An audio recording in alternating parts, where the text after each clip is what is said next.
Hello, this is Dr. Grande. Today's question is, can I analyze the case of Collin Griffith? Just a reminder, I'm not diagnosing anybody in this video, only speculating about what could be happening in a situation like this. If you enjoyed this video, please like it, subscribe to my channel, and consider supporting me on Patreon. I'll put the link to Patreon in the description for this video. First, I'll look at the background of this case, move to the timeline of the crime, then offer my analysis.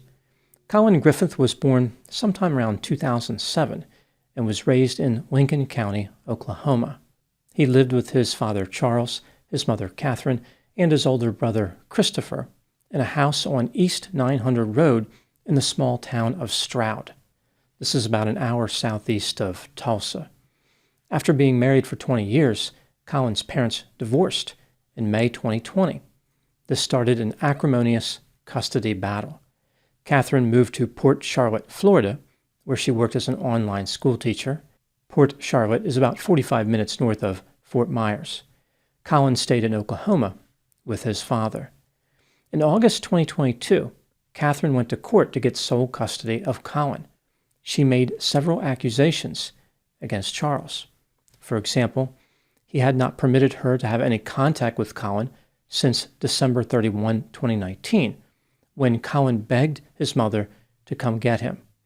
Catherine claimed that Collin was gay, and he told his father this. In response, Charles would not let Collin out of the house, even to attend school. Charles told Collin negative things about Catherine. He was looking at Catherine's social media posts and trying to find anything which could make her look bad to Collin. Catherine stated that she had developed post-traumatic stress disorder from being harassed and stalked by Charles. Catherine wanted Collin to receive mental health counseling and was worried that he had already suffered irreparable emotional harm due to his father's parental alienation campaign. Charles, of course, had his own side of the story. He said that in May 2020, Catherine texted an image of a note to Collin. This note suggested that Catherine was going to bring harm to herself. Charles also said that Catherine was communicating with Collin on the social media platform Discord. She was in a manic state and encouraging Collin to run away. As it turns out, this custody dispute would not be resolved in court. On February 14, 2023, Collin called 911. When the police arrived at his house, they found Charles dead from one gunshot wound to the head and one to the chest. Collin, who was 15 at this time, explained that his 43-year-old father had threatened him with a knife and cornered him in a room. Acting in self-defense, Collin retrieved a firearm and shot his father twice. At this point, during his discussion with the police, Collin invoked his right to remain silent. He was arrested and charged with first-degree murder. The police believed the evidence at the scene of the shooting did not match Collin's story. He was released on a $50,000 bond, which was posted by his mother, Catherine. After investigating for less than a month, the police were not able to disprove Collin's version of events. He may have acted in self-defense. The first-degree murder charge was dismissed, and Collin moved to Florida to live with his mother. Catherine had achieved her goal. She now had sole custody. As it turns out, she had also gained sole custody of her doom. Now moving to the timeline of the crime. In September 2023, about 7 months after Collin shot his father to death, he told staff at his school that his mother pulled a gun on him during an argument. He said that Catherine threatened to bring an end to both of their lives. When the police spoke to Catherine, she denied Collin's accusation and explained how he was simply mad at her. She had taken away his phone and AirPods because his performance in school was unsatisfactory. Catherine believed that due to the alleged mistreatment delivered by Charles, Collin had developed post-traumatic stress disorder and had a personality disorder. The police transported Collin to a mental health facility under the Florida Mental Health Act, which is commonly referred to as the Baker Act. This law allows a person to be involuntarily evaluated for mental illness if the individual poses a serious threat to themselves or others. While in a secure facility, Collin threatened to murder his mother if he was returned to her, saying that he would throw her out of a vehicle and shoot or stab her. Collin said, quote, I've done it before, to my dad. I know I can do it again, unquote. Due to this threat, Collin spent several months in a mental health facility in Jupiter, Florida. After being released, he returned to living with his mother. Not surprisingly, Collin's behavior did not improve. In November 2023, he became angry after his mother restricted his use of video games. He reacted by knocking her to the ground and stomping on her. When confronted by the police, Collin claimed that he acted in self-defense. This, of course, is the same claim he made after killing his father. Collin's grandmother witnessed the attack on Catherine and refuted Collin's claim. As a result, Collin was arrested and charged with domestic violence battery. On February 12, 2024, Collin left his mother's house and drove 2 hours north to his grandmother's mobile home at 77 Hewitt Drive in Auburndale, Florida. His grandmother was not home at the time. Collin was taken into custody by the authorities and turned over to the Division of Children and Family Services. He said that if he was returned to his mother's custody, he would kill her. DCF kept Collin in custody for 2 weeks, mostly because of the murder part, but in March, they reunited the mother and son. In May 2024, Collin graduated from an alternative high school and enrolled in a community college. Based on Catherine's Instagram posts, it appears as though she rewarded Collin by purchasing him a new Volkswagen sedan. In early July 2024, Catherine and her son Collin visited Washington, D.C. on vacation. They stopped by several tourist attractions and historical landmarks. Evidently, Volkswagens and vacations proved vain in curbing Collin's volatile ventures and vicious vices. On September 6, 2024, Collin once again left Port Charlotte and drove to his grandmother's mobile home in Auburndale. Just like the time before, his grandmother was not there. 2 days later, on Sunday, September 8, Catherine drove to Auburndale to pick up Collin, arriving at about 4 p.m. At about 6:30 p.m., Collin called 911 and said that he and his mother had been involved in a fight that lasted a long time. During the course of this altercation, Catherine had fallen onto a knife and sustained a neck injury. When the police arrived, they encountered Collin standing outside, covered in blood. He calmly stated, "I know my rights. I want an attorney." Inside the house, the police found 39-year-old Catherine dead from a stab wound. She had been killed with a kitchen knife, which had been pushed all the way through her neck. Collin Griffith was arrested for murder, and he will be tried as an adult. He is facing up to life in prison if convicted. Now moving to my analysis. Here are my thoughts on a few areas that stood out to me in this case. Item number 1. There is not really any doubt that Collin is guilty of murder. The evidence at the scene of his mother's death was inconsistent with his story.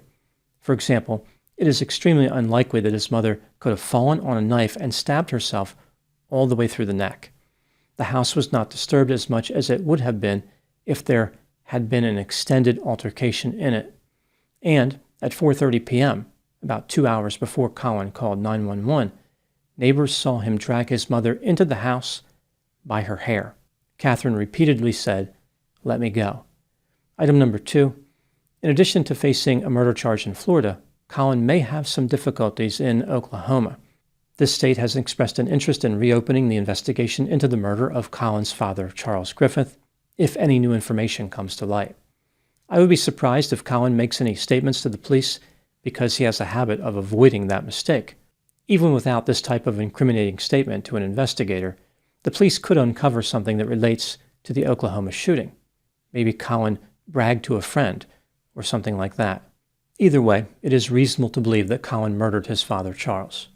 What are the chances that both of Collin's parents would attempt to murder him and he just happened to get the upper hand each time? Item number 3. Catherine had expressed concerns to a neighbor about Collin's behavior. In a text message, she wrote, "Please do not let Collin or the police into my home. I'm not opening my door. Collin just hates me, and I'm tired of this blank." Unfortunately, her desire to be separated from Collin did not last. On the day she was killed, which was a Sunday, Catherine wrote, "I'm meeting with his probation officer on Monday morning. If he doesn't come home today by 10, he knows the time and deadline. He's choosing to skip it and hide out at my mother's house in Polk County, which is also a violation. Catherine was referring to Collin violating his probation from an earlier offense. She continued by writing, "He won't listen. I'm going to drive to get him, and if he doesn't get in the car, then Polk County can deal with him." Item number 4. The sheriff of Polk County, which is where Catherine was killed, believes that Collin is a psychopath. Many people agree with this characterization. Could the sheriff be correct? To answer this question, let's take a look at the construct of psychopathy. This construct can be divided into 2 factors. Factor 1 psychopathy is characterized by manipulative behavior, pathological lying, fearless dominance, grandiosity, superficial charm, and a lack of remorse, guilt, and empathy. Factor 2 psychopathy is characterized by impulsivity, irresponsibility, neuroticism, emotional reactivity, sensation-seeking, and a lack of long-term goals. Both factors have an association with criminal behavior, but there is a difference. Factor 1 is associated with fewer but more serious crimes, like murder. Factor 2 is associated with numerous but less serious crimes, like fraud. Generally speaking, a Factor 1 psychopath tends to carefully weigh the consequences of criminal behavior. If they believe they can get away with it, they will commit a serious crime.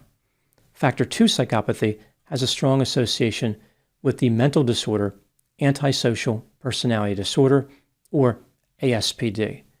This disorder has a high degree of heritability, meaning the genetic component is important. As far as environmental risk factors for ASPD, there are several, including inconsistent discipline, an overprotective mother, a distant and cold mother, excessive television viewing, witnessing domestic violence, and bullying. By far the most important warning sign is aggression. Nothing predicts ASPD as strongly as aggression. A chronically aggressive child is 27 times as likely to develop ASPD as one who is not. Back to the question, is Collin a psychopath? There is no way to know for certain, but there does appear to be quite a bit of overlap between his behavior and psychopathy. For example, high psychopathy scores are associated with committing murder and falsely claiming self-defense. Item number 5, what do I think happened in this case? This is just a theory, my opinion. Collin was self-centered, impulsive, irresponsible, aggressive, sadistic, hedonistic, arrogant, calculating, cold, callous, erratic, manipulative, deceptive, possessed superficial charm, had a sense of entitlement, and was exceedingly creepy. His entire focus was on getting everything he wanted, no matter what or who was in his way. Collin murdered his father, Charles, simply because he thought his life would be better living with his mother. Unfortunately, Catherine became fixated on blaming Charles and aligned with Collin to some degree. In a sense, Collin was doing something that Catherine may have partially approved of. For instance, when Collin killed Charles, Catherine bailed him out of jail. She hated Charles so much she could not appreciate how this was a terrible idea. After Collin moved to Florida, he made it clear to everyone who would listen that he was interested in killing his mother. Even after he physically attacked her, no one seemed to understand how dangerous he was. Catherine thought that she could buy Collin's love with a Volkswagen, apparently believing that nothing says, "Don't murder me," like a new car smell. Unfortunately for her, rewarding Collin's bad behavior was not a solution. Pretending he would get better was not going to help either. Collin did not have empathy, therefore he had no idea how other people perceived him. From his perspective, he was a genius who had figured out a way to beat the system. All he had to do to get rid of his mother was to murder her and claim self-defense. This is exactly what he did. He fully expected to escape responsibility, just like he did in Oklahoma. Collin's personality characteristics meant that he was likely to end up in prison. It's unfortunate that 2 people had to die before he found his new home. Those are my thoughts in the case of Collin Griffith. Please put any opinions and thoughts in the comment section. They consistently generate an interesting dialogue. As always, I hope you found my analysis of this topic to be informative. Thanks for watching.